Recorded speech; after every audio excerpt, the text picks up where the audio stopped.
प्रकाश आंबे यांचं प्रकाशन झालेलं शिवाजी कोण होता हे पुस्तक, ज्याच्यावर गोविंद पानसरे साहेबांचा उल्लेख केला पण त्याचा लेखक म्हणून उल्लेख नाही, त्या पुस्तकाच्या संदर्भात मी प्रकाश आंबे यांना फोन करून, प्रकाश भाऊ आपण हे पुस्तक प्रकाशित केलं आहे का, इथून मी सुरुवात केली.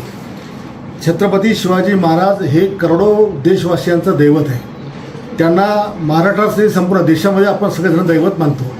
त्यांचा कुठेही उल्लेख करताना श्री छत्रपती शिवाजी महाराज असाच उल्लेख केला जातो.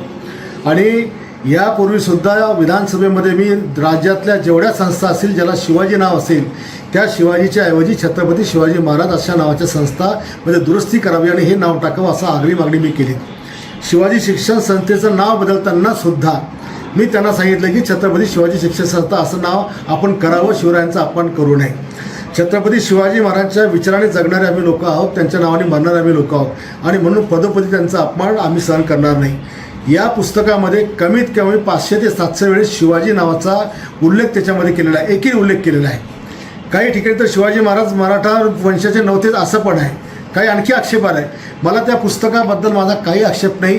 ज्यांनी कोणी ते पुस्तक प्रकाशन केलं त्यांनी फक्त छत्रपती शिवाजी महाराज यांचा सन्मानजनक वापर त्या ठिकाणी करावा. मी जे काही त्यांना रात्रीच्या वेळेला त्यांना शिवगाळ केली, त्यांच्या आईबद्दल बोललो असेल किंवा त्यांच्या पत्नीबद्दल, त्याबद्दल मी दिलगिरी व्यक्त करतो. पण ज्याला कुणाला बुलढाण्यातून पुस्तक वाचायचं असेल का महाराष्ट्रात आणखी कुठं वाचायचं असेल त्याला आमची विनंती आहे की आपण आपल्या बापाचं नावसुद्धा एकरी घेत नाही तर महाराजांचं नाव किंवा छत्रपती शिवाजी महाराज असंच नाव त्याच्यामध्ये उल्लेख करा आणि मग खुशाल पुस्तक वाचा. आम्ही पण तुमचं ऐकायला त्या ठिकाणी येतो, पण महाराजांचा नावाचा उल्लेख एकेरी करून करोडो हिंदूंचा अपमान करू नका. महाराष्ट्रातील सर्व बातम्यांचे विश्वासार्ह व्यासपीठ, सकाळच्या सर्व सोशल मीडिया प्लॅटफॉर्मला लाईक, फॉलो आणि सबस्क्राईब करा.